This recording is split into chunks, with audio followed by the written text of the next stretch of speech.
এরকম হয়ে বসে আছে কেন সোনাকা? বলে সোনাকা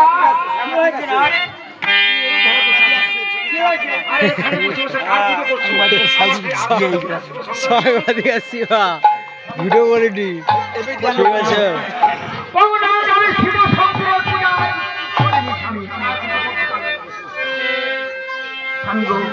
আমি বাড়ির মধ্যে কার পূজা করছি শুনবে? তাহলে না আমি আপনি একটু বলছি, তুমি মন দিয়ে শোনো। সোনা